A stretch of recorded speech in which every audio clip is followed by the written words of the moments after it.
Hello, everyone. Welcome back to Ultimatum, Season 3, Episode 8, titled Playing with Fire. Let's see what happens. What's going on? What's going on? Are you okay? I'm fine. I feel bad. Yeah. About you.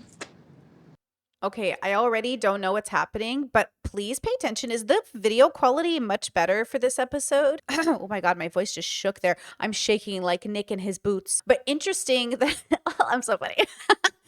It's this is weird. Like vibes already are really strange and I don't know what's going on. I love you. I love you too. Sorry Very that much. I don't know what the reaction in me, I don't know. Ooh, well, I'm already assuming he yelled at her. The reaction in me, like, what does that mean? Love doesn't fix everything. No, but that's not true. I know that you think it does. That but is true. Love doesn't fix everything. It can't. This is what I'm saying. If you've reached 40 and you think love fixes everything, like go to therapy. As the great Samantha said to Charlotte, If you were 25, that would be adorable, but you're 32 now, so that's just stupid. But it's like you can't do something that's, hurtful and say I love you. It's like there's more to it than just love. yeah, he can't just keep hurting her and then be like, I love you, so we're okay now, right? No. And I think often we stay in abusive relationships or toxic relationships because we're taught like love fixes everything. It doesn't. You have to have the same values, the same morals. So when temptation comes knocking, you make better decisions. So when you're wrong, you don't repeat mistakes, It's all well and good to make a mistake. But after a while, if you make the same mistake, it's not a mistake, it's a choice. You have to also truly respect the other person. Amen. I know our experience was not the same, but I know had I been in your position, I would have kept it together. So why didn't Nick keep it together? He said, I dare any man in this room to have played it cool, I think, if they were in his position. I can't remember what he said exactly. But that's the difference. Is like, I don't think it's men versus women. I think anyone who's regulated and mature and reasonable wouldn't have done what he did. It's like you brought me in here in a hard place in our relationship. I swear you were begging me to break up with you basically based on your actions. Oh. And then we get here and then it's like, you're my world. I would move heaven and earth for you. I love you. I want to marry you. It's like you're saying all the right things, but then you're trying to test me to see what I'll stick around for. That's so toxic and so unhealthy to put somebody that you love so much through. That's not a healthy, respectful, secure place to be in a relationship. Ooh, she said what she said. Exactly. 100%. Now let's see how he reacts to it. The things that frustrate you about me are valid. There's a lot about me that I don't like. And, this process has certainly brought attention to most of it. Now, to be fair, I just want to say you don't have to stick around for somebody to get better, because the truth is that depending on where you are in the relationship and how many years it's been, there's no reason to. It's different if you've been married to somebody for 40 years, everything's going great, and it's not perfect for a little while. Like obviously something's going on. It's different if you've been together and this, again, when I say these things, I don't know what kind of relationship people are in. So I don't know if they're hearing me and thinking, oh, Brittany's saying leave my marriage if my partner's depressed. I'm not saying leave your marriage if your partner's depressed. I'm saying leave your marriage if your partner is abusing you. Like abusing you doesn't mean I'm depressed. If you're like, your partner has cancer and can't get a job, like I'm not saying leave your partner, but if your partner is mooching off of you and stealing your money, like even if they did have cancer, you should break up with them because that's abuse, right? So I just want to make it clear, like when I'm saying you don't have to wait for people to get better, I'm saying you don't have to wait for abusive partners to get their shit together. You're not obligated to be in a abusive or toxic relationship because your partner keeps saying they'll get better. How somebody shows up when things are really difficult and what those actions are and how they provide grace and comfort. You're right. There's a lot of work to be done around that. I know that you're not like, let me push her so far away. You have no bad intentions. If I felt like any of this was actually thought out in your brain and you had those intentions, I wouldn't even be sitting here right now. I would have been. Okay, but this is also the problem because a lot of us sit here, and I do it too. I do think you are technically a little less bad if you're not thinking about it, but I think you're also pretty bad that you're not thinking about it. Because yes, though the intentionality makes a difference, and it does, it shouldn't make a difference on whether or not your partner stays with you. So I do think it makes a difference on the person, but I think at some point, especially nearing 40, at some point it's just like a choice. Like at some point you're just who you are. So it does feel like regardless if Nick is planning it 4D chess style, it doesn't matter. He's still a danger. But for me to put up and stand by your side through all the it's because I know you're a good person. I hate how he just sits there and goes, yeah, look, philosophically, we're all good people. Like the bear is a good person. But when the bear tries to kill you, you're allowed to shoot back. Okay? Like at the end of the day, we always want to try for least amount of violence necessary. We always want to harm reduce. We always want to look for peace. And then sometimes, regardless if a person is like good at their core, that doesn't mean anything if they're abusing you or are toxic.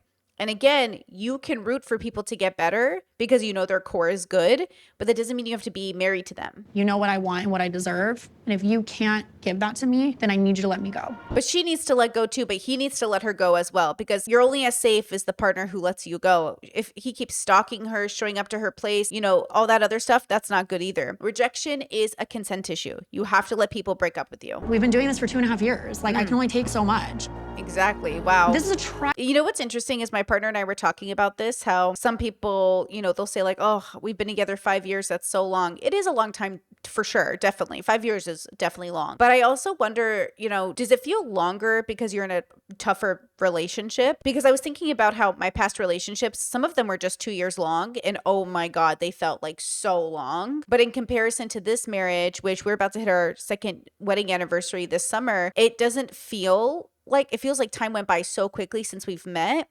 And, we'll have known each other 3 years. It feels like I just kind of met him, but also I've known him my whole life. So it's kind of interesting. Time spent together is so fascinating, just because after 2 years, I do think especially at this age, you could have known in 6 months. To be honest, you could have known in 3 to some extent. Like, I bet she saw signs in Nick within a year for sure. And that's why people say date, get to know that person, see them in their element, because, they might fake it up front. They might put their best foot forward. They might lie. But I will say that 2.5 years to put up with a Nick, that sounds like forever. That sounds like it would feel 100 years, Even though we've obviously gotten to know each other over the past 3 years, I feel like we didn't go like super deep and vulnerable as we could have. I just want to know more about just your past.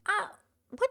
That's so interesting. What an interesting way to phrase that. 3 years together, but they haven't really gone as vulnerable as they could have. And she wants to know about his childhood growing up. I mean, there are obviously things about my partner and I were both sharing constantly about our childhoods. I feel like we've covered a lot of the important ones, but there's a lot of miscellaneous memories that I'm sure we have yet to share with each other. But yeah, that idea is so interesting. We've been together 3 years, she said, and we haven't had a chance to go that deep or vulnerable. I mean, to be fair, I was with somebody for 5 years, 2 years, multiple relationships, at least a year or two, whatever. And I never felt fully vulnerable with them. To be fair, I was really young, before therapy, really working on myself, or before and after therapy, depending on the relationships. But I guess it could be that vulnerable she's talking about, which I honestly didn't really feel safe or comfortable doing it with anyone but the person I'm married with. The person I'm married with truly knows everything about me. Everyone else knew parts, but never felt like they were really safe enough or the right person to fully go, But this person, we just if I could take my brain, just put it into their brain so they knew what was up, Interesting. Okay, curious what she means by that. I just want to dig deeper. Okay. And learn more about you. I had a lot of insecurities growing up, mostly due to my upbringing. A lot of people haven't experienced what I've been through, going through homeless shelters, not having food, at dinner time sometimes, 7 kids, having to wear hand-me-down clothes to school. People told me I was ugly all the time in school. Is this normal? Sometimes, you question God. Why am I like this? I didn't know who I was and who I would become. I feel like as I got older, I'm starting to embrace who I am and not caring what people think. You know what? I am attractive. Now I'm tall, I'm black.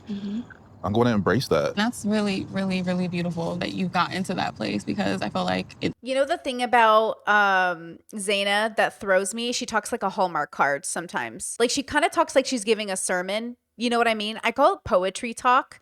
When people talk more in poetry than in language, she's just bro, that's so tough, bro. She's just that is tough. And I feel like the universe has blessed you with the guidance down the path, through the trees of the forest, down to the curve. You know what I mean? I feel like sometimes she does talk like that and I can't figure out what it is, but it feels a little too performative for me. So I don't know if it's my autistic brain, but I read it as slightly inauthentic. And I don't think that's necessarily true, but do you guys hear it? It's hard, especially if you never had people speaking positively about you or trying to build you up. You had to build yourself up, and you had to rely on God too, of course. Life is short. You gotta let people know you love them.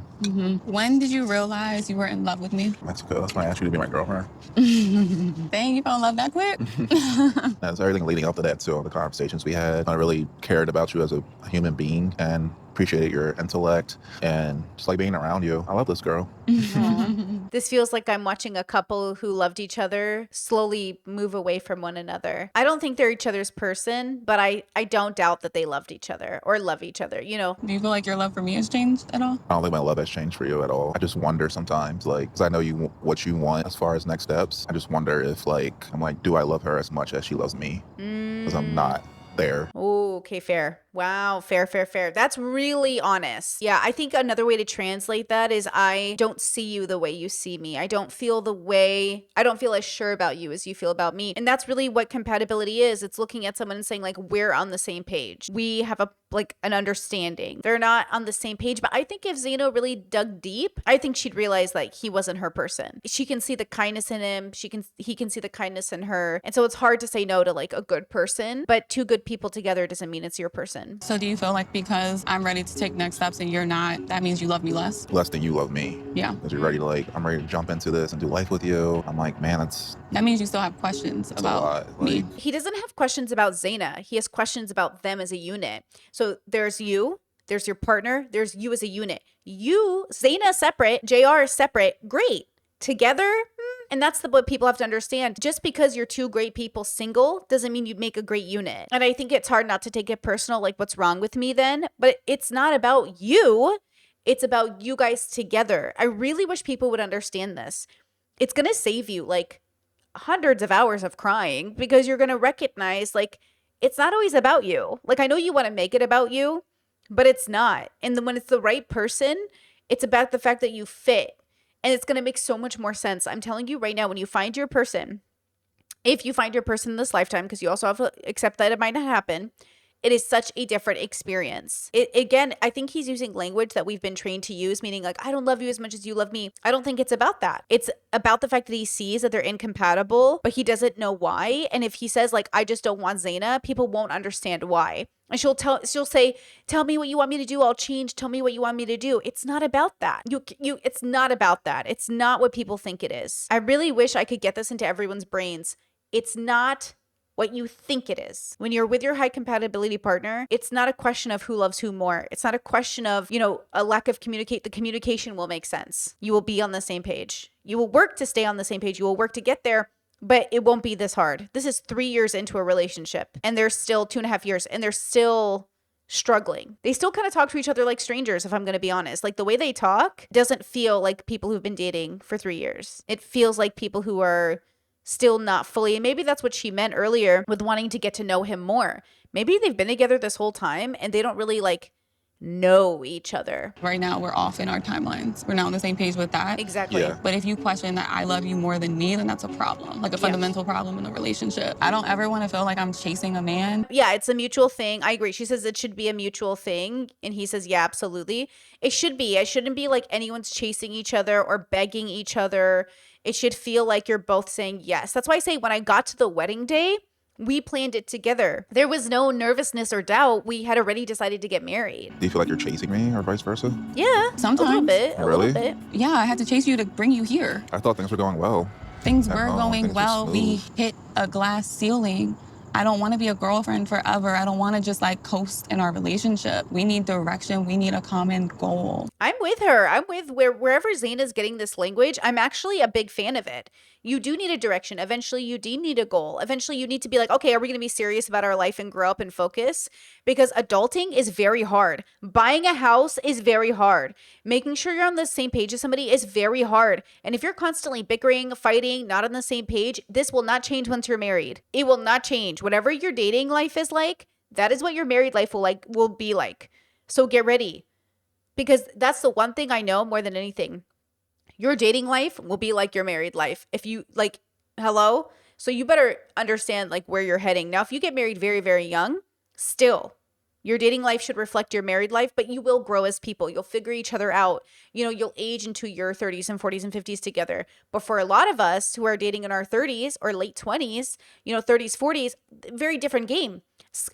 Nick is almost 40. He's 38. It's not going to change much. That's it. That's who Nick's going to be forever, bro. Don't get it twisted. This man's never going to introspect to change. I want to go deeper with you. I want to build something with you if you want to build it with me. But sometimes I question that because you question it. Because the last thing I want is you feel like you're doing something just to make me happy. True. And it's like, no. Yeah. I want to be with someone who is 110% sure about me. So many things. Like, there are so many imperfections that I have as a man and as a partner that I feel like I'm really leaning into. Without having a trial marriage with Zaina, there's no way I would be a better version of myself for you. Whatever the hell was with Caleb, like this dynamic that you guys had, like, I'm over it. I'm over it, whatever this dynamic you had with Caleb, like meaning he's over being jealous about it. I know you got challenged and I know you grew. I just feel like you try to validate me more than I feel like you have before. I feel like you approached conversations with just more love without getting like super annoyed. And I love that. One area where I feel like I don't think we're still on the same page on is like the non-sexual physical touch. Non-sexual physical touch. You know what's interesting too, as a queer person who is aware of like demisexual and asexual and all these other sexuals, I wonder how much of the disconnect between some of these couples is, do they even know if they're allo? Do they know if they're demi? Do they know if they're ace? Do they know if they're any of these things? Because that could be playing a huge role, right? What if somebody's on the spectrum and they're touch averse in some aspect, or they have sensory overload? Like, this is why knowing yourself helps communicate to those you love and yourself, and it helps make things, it just helps in every way, you know? I see where you're coming from. Like, you have things that you want and I have things that I want. And if we're not giving that to each other, then that's something we need to address. I feel like I have to beg you for that. It's literally never. Oh, yeah. I mean, that's a big deal. Intimacy is a big deal if he feels like he has to beg her for intimacy. But he says it's never, and she says never? Almost never. You just have to understand where I'm coming from. I know I'm not doing enough of it. I'm not saying that I'm not. I know that that's something I actively have to think about. That is something that I feel like is hard for me to share improvables with you because your whole mood changes. This isn't the first conversation of us at this table having this conversation. Yeah, it's the 1,000th. There's so many, I have so many questions. Like, there's so many questions here. Why aren't they being intimate? Why doesn't she want to be intimate?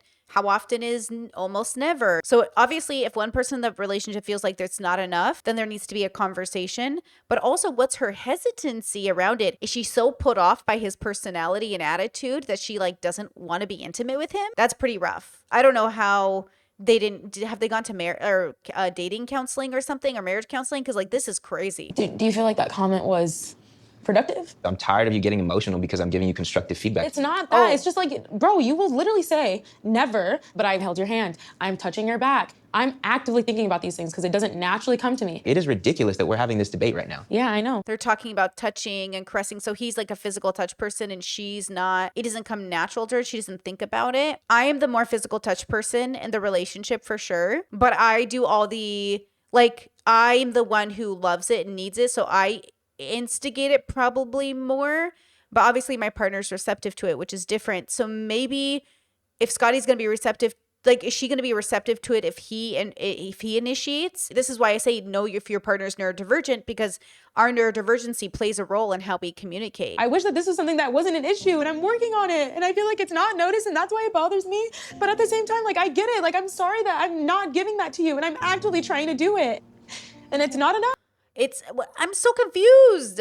It shouldn't be this hard, but also he just needs to initiate. But also, isn't this just a sign they're not compatible? What is this? I don't think she should feel bad for not initiating cuddling. It's not enough.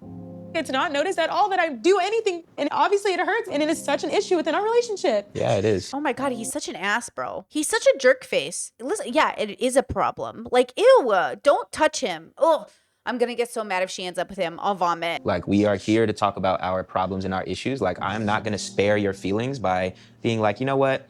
It's fine. Arya does all of these other things. Like, if I'm not getting something, I'm not marrying you. Okay, bye. Like, there's like, ooh, I'm so frustrated. This is a very frustrating person. It just irritates me.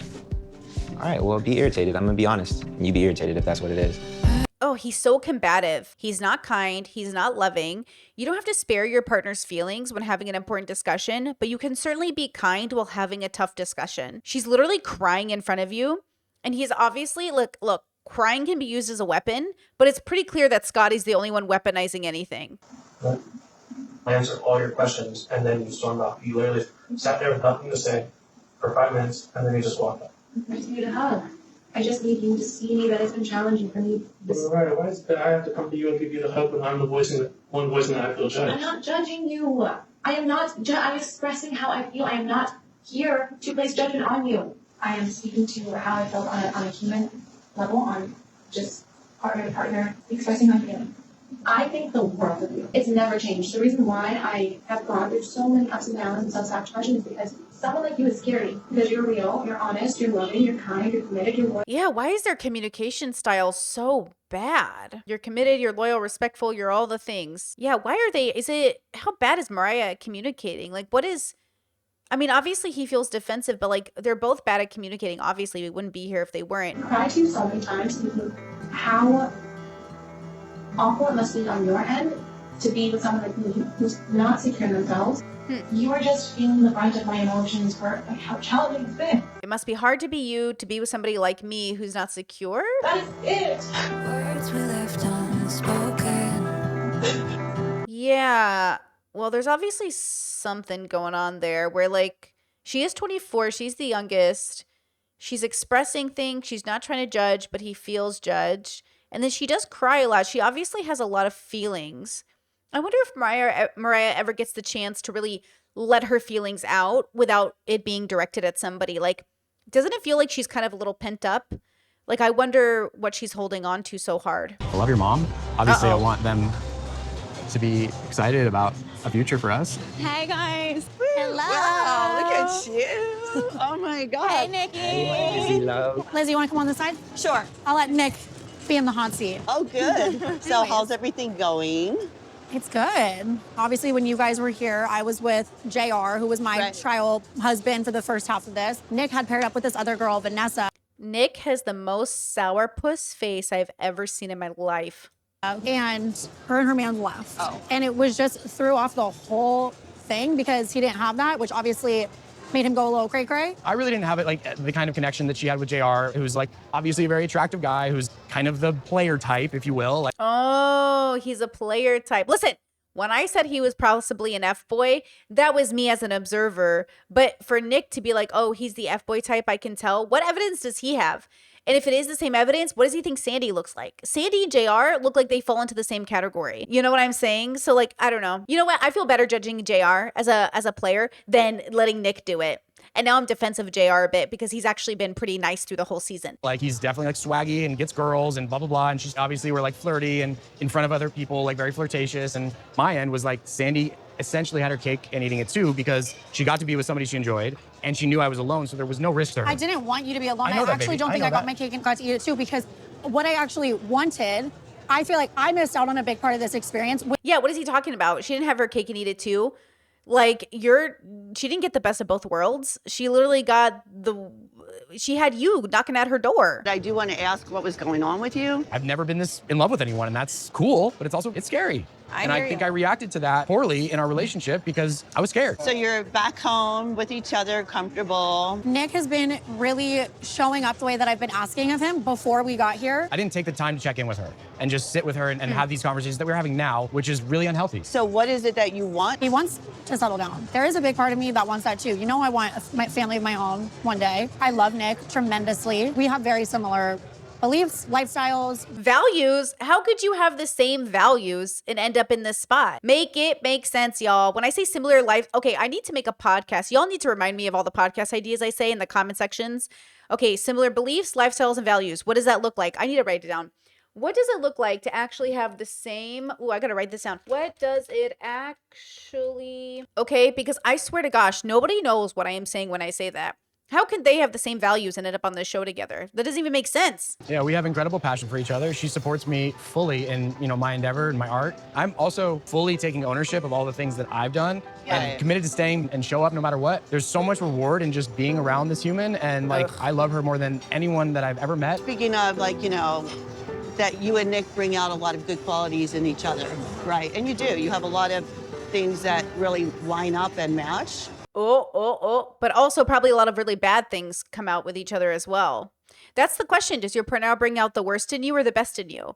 I think in toxic relationships, they bring out the worst in you. And I think in the healthiest relationships, they bring out the best in you. And I think in a settling relationship where it's not where it's like healthy-ish but not toxic, they bring out the most mid in you.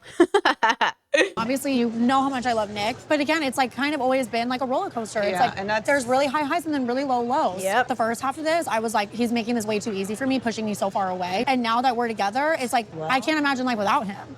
Oh, yeah, it's interesting, huh? I think that's why you also say in a toxic relationship is like it is so comfortable and you're hoping it gets better and you've already done so much with this person. Old habits and patterns gonna resurface It definitely and will. come back Doesn't up go away. after this. I like that her mom said like they will show up, like the patterns don't just go away. So agree. The Eagles are 1-0 since we've been back together. Since we've been back together. Oh wait, did they lose their first week? No, that doesn't count. The changeover doesn't count. They lost during the change. We were barely together. Technically, I was still with my ex. Technically, and that's why you lost. So maybe you're my good luck charm. You might want to put a ring on it. Eagles will win forever. Might get a ring too. They talk like they're strangers. Yeah, I don't know if it's just the camera. Like, funny enough, like Nick and Sandy do not talk like they're strangers, but Zaina and JR do. Maybe it's JR's way of speaking as well. Like, they talk like they're still getting to know each other, but like Nick and Sandy just like, they're like, you know, there's no pause in the way that they're talking. Yeah, kind of interesting. I don't know. I'm just picking up on it. But yeah, they're still talking like this isn't a real conversation. Like, it's not how you talk when you're in private with your partner. That's how you talk. Maybe it's the cameras. Maybe it's because they know they're on camera, but like that's not how you talk when you're around somebody you know. Like, imagine if this was the conversation between you and your siblings. I'd assume you guys were strangers. I'm like, are you guys even like siblings? It's really funny because going into this experience, like I was so hyper-focused on our relationship and not my relationship to myself. This chapter in my life is actually me taking time for myself, understanding my worth. I'm on a similar journey, oddly enough, despite always thinking that I was stable in that and I had that self-love. It's a humbling feeling. It is really humbling. Okay, that's really good and interesting that they're both on that journey and both talking about it because I think that's true for both of them. Yeah. And that's like that cycle, right? It's like you work out, you see, oh, wow, these are the results, and that motivates you to keep working out. Versus right now, I'm just still in the very beginning stages of it. Okay. So what I'm dealing with now is like facing the ugliness. Very self-aware language. Like, that's pretty self-aware. Okay. That's really good.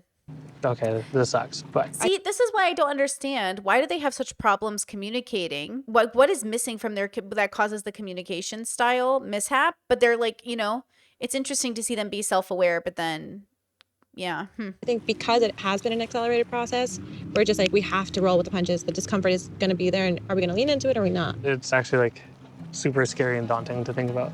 I don't really love how they didn't season the chicken though. Oh, it's pesto. It's already pre. Oh, okay. You didn't see any more of that, did you? Any more of what? Paper towels? No. You really did not come prepared for me. Shut up.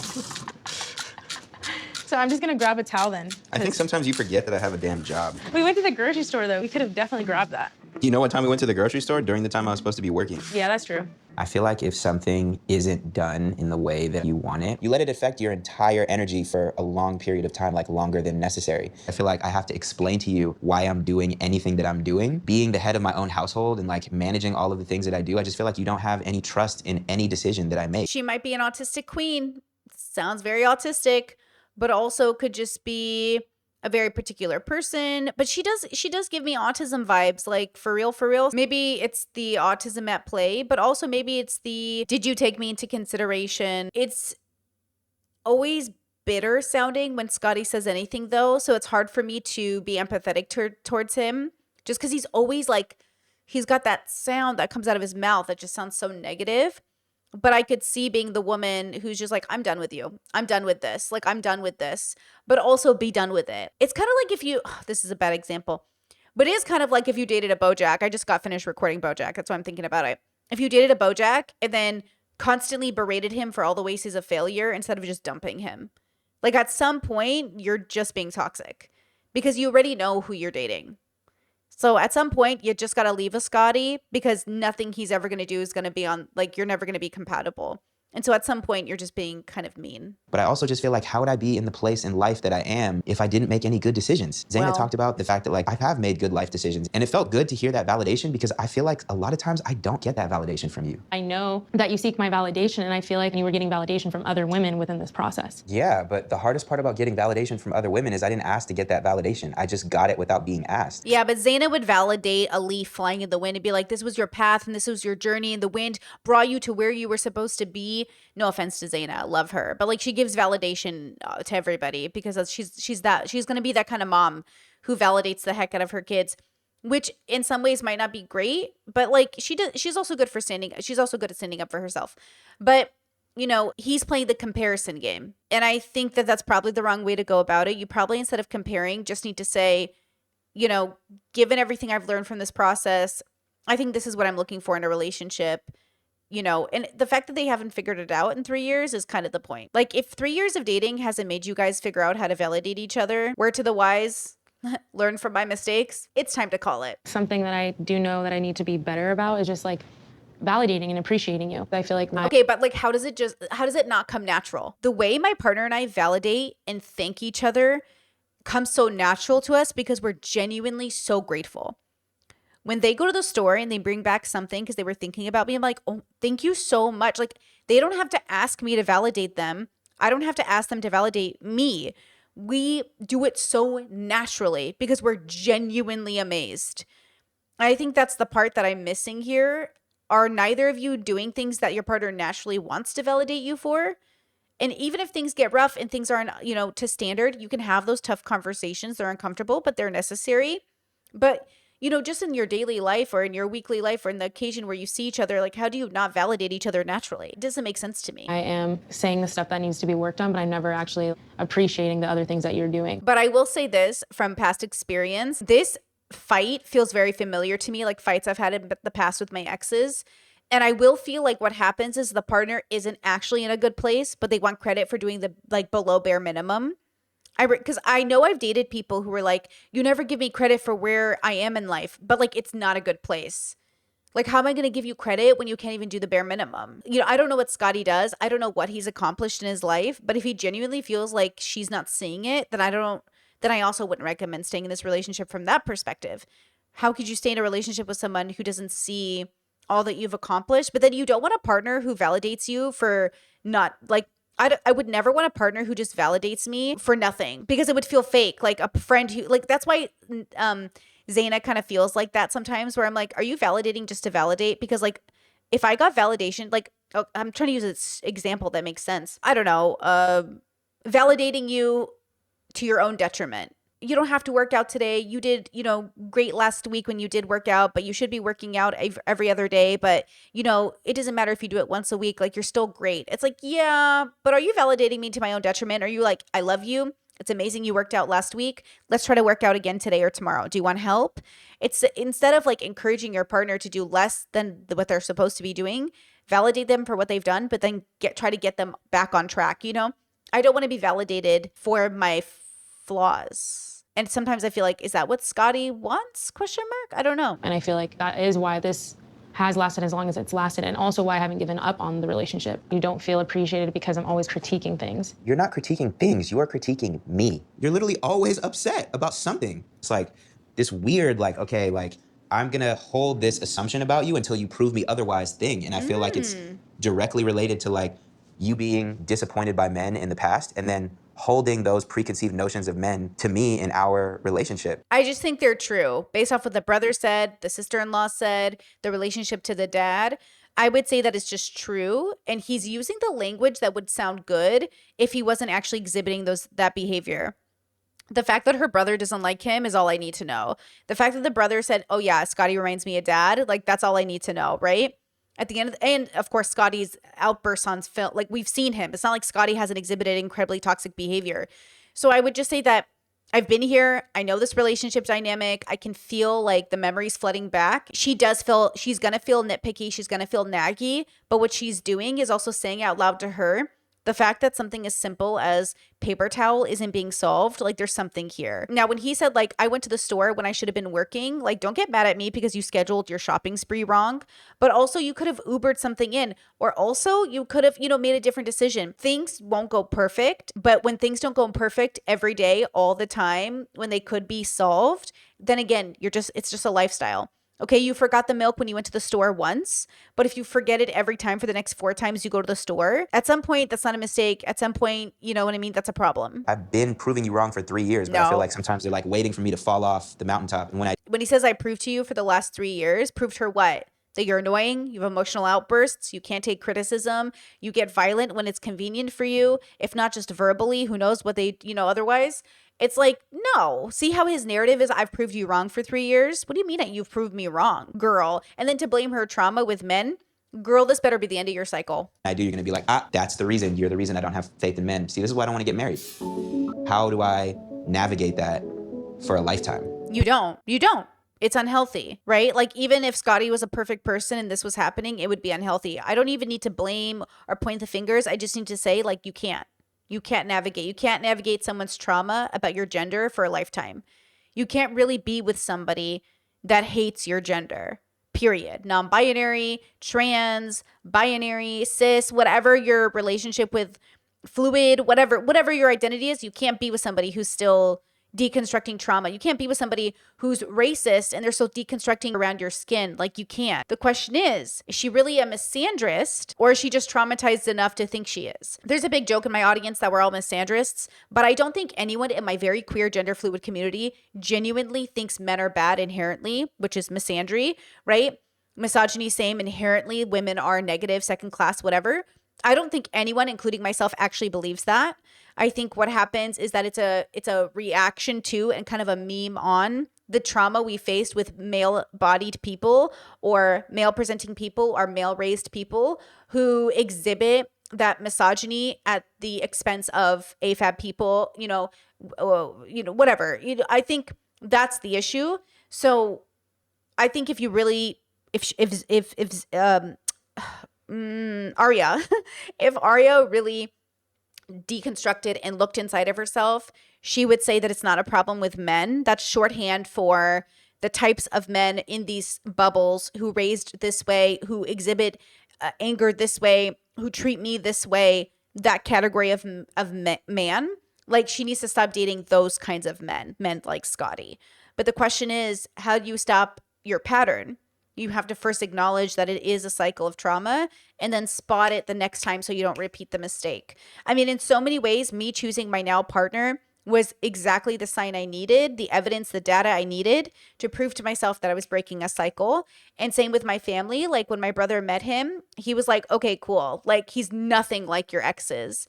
Like, I'm really happy for you. And I said, thank you. Because, like, I was breaking a cycle. It's a big deal to break a cycle. And I wasn't with anyone for 3 years between my cycle, my negative cycle, and my healthy cycle. Like, I hadn't been with anyone. I was just dating casually, trying to figure out is this my person? Is this my person? But yeah, it was really a sign that I had learned something. It's really important to look at the data and say, have I learned my lesson? And Arya is about to see if she's going to learn the lesson, or if she's at least going to figure it out enough to move away. Remember how Hannah in Love is Blind with Nikki D, she didn't learn her lesson. She got all the way a year later to the reunion, only to just double down on her stubbornness instead of learn the lesson she was supposed to learn from that experience, which is she has lots to work on. Lots. But she didn't really get that. Sometimes we don't see the lesson, but that's why it repeats until we do. Or it repeats and then we die. What we created here is like so special, and I just want to keep nourishing that and seeing it grow more and more. Felt like I fell in love with you again. I never felt out of love with you, but I just felt like we were drifting apart. I felt like we were moving like very independently, rarely coming together. And I'm glad that we like really reconnected. Yeah, see, they still talk to each other kind of like strangers on a date. But I do think that was the dilemma for her, which is so valid. Like, I don't want to be two independent people in a relationship in that sense. Like, I don't want us to be on two different paths. I want us to be two independent people ready to be on a team instead of two independent people who want to be in a relationship but like doing separate things. Like, I don't want to do separate things. I want to do our job separate or our hobbies, but like, I want us to do life together. Like, I don't want to do life separately, but I want us to be independent, fulfilled, a whole person, mating with a whole person, that whole thing. Like, you look at me differently. Oh. I cannot believe we're like almost to the end of this. It's just so crazy to think a few days, like we have to make a decision. Girl, I'm so nervous. Is he going to pick her in the end? Is he going to go off alone? I also think the way he goes, aw, that's sweet. That's so deep. Like, he's very small talky and shallow with the way that he shows affection, which could be playing into things. Like, I definitely need a lot more verbal than that. Like, I need whole sentences, please. Thank you. Yeah. I don't know. I think the one thing I truly appreciate about you in our trial marriage is how like open you were to this process. And as much as I hate some of the things I found out about you and Sandy, I still to this day like think that was the best match for you. You needed someone who would challenge you, and she did not shy away from that. Not at all. And I appreciate that because I feel like you were able to like evolve so much in that first trial marriage that you showed up for me in a way that I was not expecting. Like, I didn't know if you were gonna be this open with me or vulnerable. You thought I was leaving on Sandy. Oh. No, never. She did not like that idea. You thought I was leaving with Sandy, he said. And she did not. Maybe she really didn't think that because she looks like, I wonder if that was hard to hear. That never crossed my mind. Not one time. Why not? Why would it? But regardless, all I was saying is I feel like if you were paired with anyone else, you wouldn't have gotten the same experience. Yeah, I went with my gut on that choice, and I'm glad I did. With this trial marriage, it just really showed me like a different side of you where you would be a great husband. It sounds like Zaina really thinks they're going off together, but I still don't. I'm not there yet. I don't think so. Oh man, this is gonna be a hard reunion, bro. You are a man of God. Like, there's just so many things that just align with what I want in a husband. So sweet. See, that's so sweet. Like the way he compliments, the way he responds to her after she just says this whole thing. It's just like 2 words. It's a little himbo. It's a little caveman, JR. Give her a whole sentence back, please. So super connected to you. Okay. Thanks, baby. But I see you like in a new light. Is it good light? Good lighting? It's blinding. So you need some shades. Yeah, they both talk in Hallmark cards, huh? They both talk in like, I see you in a new light. But like they never talk about life. It's so fast. I'm fascinated with how people communicate so differently. Yeah, I mean, you're an amazing human being. Aww. Just as a person. Like, you do deserve the best. It's sad. It took me 3 years to realize that, you know? Oh. I feel like I had my blinders on. Okay, sir, that's commitment language. I can't believe it took me 3 years to realize that. I had my blinders on, which sort of implies that he sees it now, and seeing it now means something. I feel like an idiot for casting doubt on you. Just fears from the divorce. And when I came into this experience, I was like, man, I'm over that. Like, that was like 6 years ago. But I realized it kept coming up during this experience. I'm like, maybe I haven't completely healed from that. Okay, based. Very true, obviously. Good to hear it. But now I'm like truly over it. But without like needing to go to therapy or talk it out, I don't know about that. You're really a good person. I know your intentions, like looking back on it, know that you have really pure intentions. And you're just trying to like eradicate any doubt I had with love. True. I do think Zaina has very good intentions. And I just never had that before. Could you like really truly see yourself like married to me? Yeah, I think you'd be an amazing wife. True.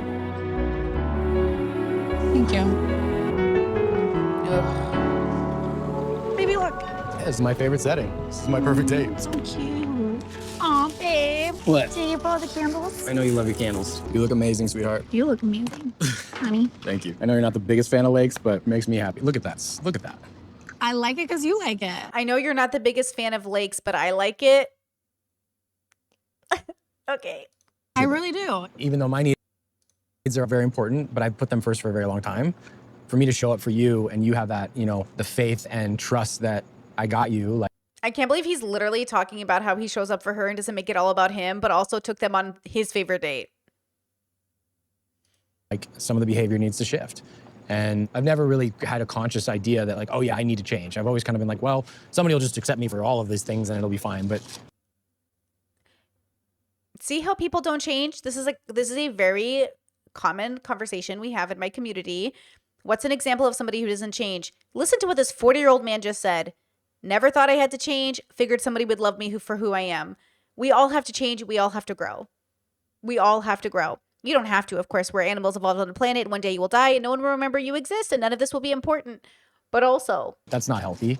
And I'm very grateful that like you check me on the stuff that I need to be checked on. And I need that. Like, you've bettered my life because you've actually shined a light on the things that I need to work on in a very loving way. Even through the hard times, especially the hard times, it has made me a better person, like learning and growing to love you. That's amazing. It really has. That's amazing. That's everything I've ever wanted to hear from you. The surface things like that, most relationships really fight over and get jealous, possessive, whatever. Like, it's just never been a thing for us. like what? Like what? Until coming here, but never been a thing. what?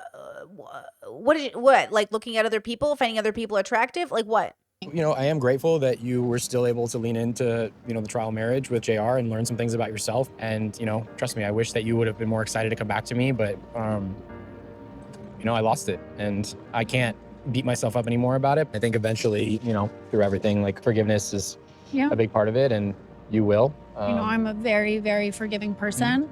Once I truly like overcome something and work through it, I do let it go. Being very honest, I'm still really working through some of the things that came up. How are we gonna move forward from that? You know, like, is it gonna break us or is it gonna make us stronger? Okay. It's hard because I do feel like I'm being asked to change and I am changing. I know that there's things that are happening rapidly that are like, whoa, but it's also like, I know that you're my person and I've known that from the start and that's never been more clear than through this experience. I keep falling more and more in love with you and it's challenging because I've never felt this way.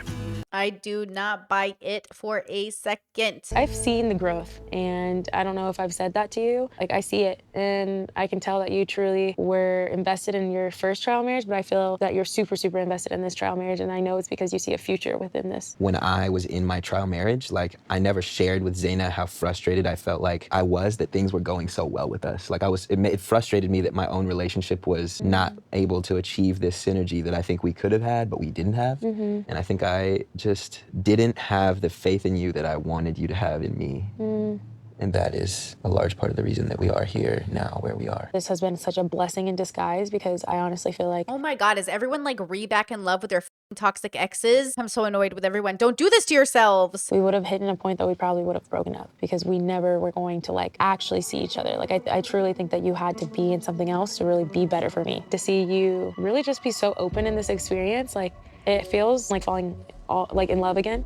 Exactly. It's a psychological game your brain is playing on itself to feel like you're getting a second chance in a relationship that's going to fail just like the first time. There's no one's talking about counseling. No one's talking about therapy. No one's talking about generational curses or trauma. Like no one's they're talking about it, but they're not talking about it, you know? There is no way. Oh my God. Humans, bro. Humans.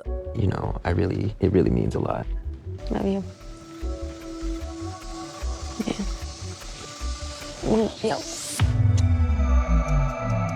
Do you think life will get better once we're engaged or no? So we're getting engaged. No, this is a hypothetical. Just tossing things up. What if this was our last night together? Ever? Yeah, like what if things don't unfold the way maybe you are hoping? I'd be sad, obviously. I'd be heartbroken. But also, I just want you to know how grateful I am for the love that you've given me. Interesting. Okay, let's see if they have, like, I wonder, yeah. I'm very... It's amazing how we do this as people. We really take a break from our exes and then we come back and you really think like, oh my God, all the feelings I'm feeling, which is so fair. I totally get it. You know, you think, oh, maybe I can make it work this time. Maybe we are different. Maybe we needed this big, huge thing and it really is going to change us. But like if this were truly the last night, then I hope that as we're parting ways, that you can at least feel reassured in that sense that I definitely have felt your love and commitment and effort in the past almost 2 years. That's really nice. They're being very like, they're talking about it. They're having the uncomfortable conversation, but she's saying like, I hope you're reassured I did feel it. Like this might be hopefully a good breakup. There's something to the way you've made me feel in our relationship that I've never felt before. It is hard to think that this could end everything because I know sometimes it can feel like we're in two different places with our relationship. I do want to stand firm in what I want and need, but also to apply myself in the way that I promised to you and obviously to myself. Of just how I want to be different moving forward. I absolutely adore you. I love you and I'm committed to you. So I just really feel like we were meant to find each other in life. Is there anything that worries you about marriage? I will say, like, even if you feel like everyone that's ever come into your life, you were like meant to meet them in a sense and have those memories, sure, for sure. But it doesn't mean you're meant to do life together. I feel like the thought of marriage more excites me and not worries me. It scares me to think, no, I have a lot of shit to work on. I'm very flawed, and I need to spend more time just working on myself. So they're not even on the same page in terms of the anxiety about marriage. Like, see how they're so not on the same page? Like, she's excited for marriage. He's anxious about marriage. Not on the same page. And getting one or the other on the same page this is just where they're at in life. And this is why I say, like, wrong person, wrong time. Like, you're on a journey and you meet somebody and you cross paths and then you start doing life together. But if one person's going this way and you want to go this way, like you know, you can try to like pull that person along with you, but you know, life pulls you in a direction and you make decisions, and it just feels like this is so obviously like so obvious to me that Caleb doesn't like, he's being the most honest and forthcoming in a sense, because he's like, hey, like I'm not in this. But everybody else in the other relationships, they might either be tricking themselves into thinking they're being in love again, or they might be actually thinking it's true, and then they get to the altar and they realize like, I still can't do this. It's interesting that all 3 of the other couples are like, we're in love again, it's rough, but we'll make it through. And then Caleb's like, oh. It's almost like also though Caleb wants Mariah to say like she's anxious too, but she doesn't feel that way. But I don't know if that's true either. Maybe she's putting on a front. I may not have gotten to the point you need me at soon enough. Wait, Okay, so fair. you have fear? A little bit of fear. Keep on running. And to be fair, JR said that as well, but then JR kind of like played like, oh, it's been 3 years and now I feel this way about you. So I'm a little confused with that. But I would say JR and Caleb are both at least saying that I'm not exactly where you are yet. I am so grateful that we were able to go through this together. And I love you. And I feel like we went to such a deep level and connected. I do understand like your hesitations with the timing of it all. I mean, I just got some clarity in general, like even of how you look at marriage. Like we weren't talking about stuff like that before coming here. Oh my gosh. So I feel like I've been. See? How you be in a relationship that long and you never talk about it. Sometimes people do need those things, but I also think it's like the difference between we're in a dating era of our life and a courting era.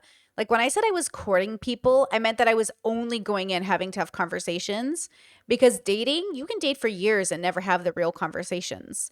And so that's why I say the difference is like when you're ready for marriage, you're ready for marriage. You can date. There's nothing wrong with dating to get to know yourself, but you have to be on the same page about it.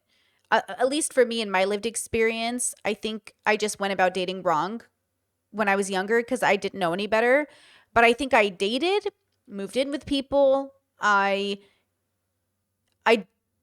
just did too much. Like I think if I could go back, I would never have moved in with any of my partners, because there's nothing worse than moving out with your partners. I think I would have made my, you know, priority my career and other things, and then I would have put my foot down about, okay, we've dated a year, we're obviously not compatible enough, or hey, we're fighting within 6 months of this relationship, it's not good enough, I don't want this. But I just didn't know at the time. I didn't know what was parts of the relationship you were supposed to fight for and what were parts that you weren't. I didn't know, like, is this the hard part of relationships they're talking about, or is it something else? Marriage isn't hard, but life is. And I learned that way too late in life, that the relationship isn't supposed to be hard, life is supposed to be hard. I think people see that the relationship is hard, like a Nick, and he thinks it's like romantic. It's not romantic. Been able to understand you more too, even talking about some of your past trauma and experiences and the areas that you want to grow in. Like all of that has helped me just kind of like understand you more in relation to like us and a future. Yeah, I have to agree. Like we were at a standstill and I was avoiding having those uncomfortable conversations back home. I'm glad that you pushed to go through this experience that we could both get answers. I got clarity. Okay. I understand why you want commitment and long-term goal and some sense of security in a relationship. Before I wasn't thinking about it that way. Now I'm like, I understand why she wants that. She deserves that. Okay. You've been the best girlfriend ever. Just pours so much love into me. Such a good person and a sweet soul. True. Oh, babe. That's so sweet. See, they always do. Why are you downplaying it? They always do that. Oh, babe, sweet. Oh, babe. Just say thank you. I really appreciate that. Thank you. They never thank you. Like, they kind of do, but like, oh, babe, sweet. Oh, babe. It's like, why do you do that? You take it out of the moment. Like, you're not in the moment. It feels like almost like she's making a joke out of it. Even though I don't think that's her intention, it sounds like you're like making light of it. Is this significant or not? Like, is this a big deal in your relationship or not? Is this like a big turning point in your relationship? It just, I don't know. You're like my weighted anxiety blanket. It's gonna be the last night we ever spend together. I know. It's weird to think about it like that. It's a really scary thought. I've learned so much about myself, about you and our relationship. I'm just really grateful that you were able to stick it out for me. What? It's really important. It was really important that you stuck it out for me. It makes me feel really good. Waking up next to you every day after not waking up next to you every day is like Christmas, literally every day. I think it would be absolutely impossible to replicate what we have together I don't want to. I also want you to be happy and feel safe and honored. And I think that there's a lot more that I can give you to make you feel better. And I hope that I get the opportunity to do that, moving forward. My stuff is packed for the most part. For the both of us, like, we have a really big decision to make, and it will change our lives forever. I also think she's autistic because of her posture. There's a neurodivergency that just like hunches. Let's go, Aria. Pull your shoulders back, girl. Now, more than ever, I feel like I feel more clear of like what I want. So I feel like it's been beneficial. I think if there's like one thing that I'm really struggling with, it's the idea that like you can say that you've worked through like some of the hesitations you have about me, but I don't feel like I have like complete confirmation. I don't think anyone has complete confirmation. Like I don't feel that you're as sure as you say you are. Now, the original ultimatum, the way it plays is they have to propose to each other and then basically they say no. I don't know if that's how they're going to do it this time around. From my memory, that's how it goes. So I think the men are probably really nervous about proposing or not proposing because they don't want to be told no, especially on Netflix, like forever. Like, just a reminder that this is real life. These are people's real lives, That's why I could never go on a show like this. Like, it's such a weird, vulnerable thing. Like, what a vulnerable thing to go through on TV, on Netflix, forever. And that's the thing that I think I'm really struggling with. I don't really know how I can give you that reassurance. It's like, for me, all I can do is just tell you and show you how much I love you. That's crazy to say. I don't know how to give you reassurance that I'm ready to get married, because you're not. It's very easy to give reassurance to somebody you're ready to get married to, but when you're not ready to get married, you know what I mean? Like in the way that he's asking, of course. Like if they were on the same page, it'd be so easy. Like they'd plan stuff together. They'd be excited. So when she's like, I don't know how to give you that reassurance, it's because you can't give him the reassurance. You don't want to marry him. It's just like, I can't give you the reassurance you need if I haven't been able to reassure myself. Yeah, they both can't reassure each other because he, I think, doesn't want to feel insecure about the relationship, so he doesn't want to propose. He wants to be reassured first in order to propose. And she maybe wants him to propose to feel reassured. Either way, it's horrible. Sometimes I just question whether we can like really love each other the way we both need. No, you can't. Break up with her, Scotty. This decision is beyond are we gonna, continue our relationship or not. It's are we gonna spend a lifetime together or not. I love you, but I don't know that if you can see past certain things within our relationship and see that we can actually grow with each other, that I can't force you to see that. Like, why is Arya switching this around? Is she trying to do the thing where she tries to make him break up with her? Because now it feels like Arya is like gaslighting him, but not literally. Like that's not what gaslighting is. But it feels like she's turning it up on him. Like she's like, I can't force you to see that this relationship is real. Like you're the one who didn't want to marry him. He's the one who gave you the ultimatum. Why is she acting like now she wants to marry him and he's the one who doesn't want to marry her? I'm so confused. What happened? I issued the ultimatum because that was the only way to get you to understand how deep my love is for you. I am in love with you, and I feel like you know that, and I've said that, and I just feel like I don't know if you believe it, though. What? I'm pissed off at both of them. Both of them are officially pissing me off. I feel like I've shown you that I'm committed to you, but you're telling me you don't feel it. I'm telling you that I can't say that in the decision day. If I don't get the energy that I want reciprocated, that I can stay. Jeez. Ooh. I can only show you and tell you that I have the love that I do for you, but I cannot tell you that I'm going to stay if I'm not feeling the love that I need to feel. But just the self-sabotage. Ooh, the one cry down the cheek. Look at him. He's got one tear coming down the cheek.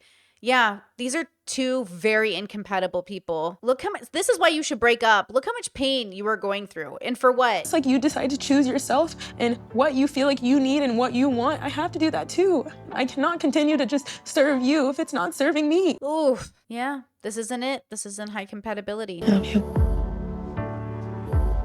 Just 2 months ago, our couples accepted an ultimatum and agreed to either get married or move on. They broke up, chose a new partner, and lived 2 trial marriages, all to see if they arrived here with the person that they're going to spend the rest of their life with, or is there someone else out there who might be a better fit? Ooh. Hi. Oh! Wait, I'm thrown. I think if I remember correctly, I think before they do the proposals, they're supposed to meet up with their exes. I think this is normal, but I'm thrown. You're a sight for sore eyes. I think. Okay, yeah, I think that's a trick of the production, like of the editing, because I'm pretty sure she has to meet up with her ex before she goes on to the Nick proposal, I think. Unless there's a twist I don't remember, because I'm remembering from Queer Ultimatum that was the format, but I don't know. And now I think that's just like to give us anxiety. Like she chose JR, but I don't think so. So This was episode 8, and then 9 and 10 we're done. So 9 is it. We're gonna see them reject, and then I think 10 is the reunion. We're doing it finally. This took me so long to get through because the editing for YouTube is really what takes me forever. Like filming and editing, like this last episode I got up before this one, it took me over like 20 hours just to get it. It was the longest day. I had to sleep. I had to literally sleep and come back the next morning because YouTube rejected like 20 of my edits. It was insane. But thank you for being here. Thank you for liking. And with that said, I will see you for the next episode. Bye. In my head, in real life while in bed, my belly's being fed and I'm okay. I'm just fine, yet all I do is whine. Not to you in my mind, cause I know I don't make sense. I've been nothing but blessed, so why's my life a mess? Please tell me, cause I'm sick of thinking, yeah, I'm sick of reaching out for the truth and living life as a fool. Dun, dun, dun, dun.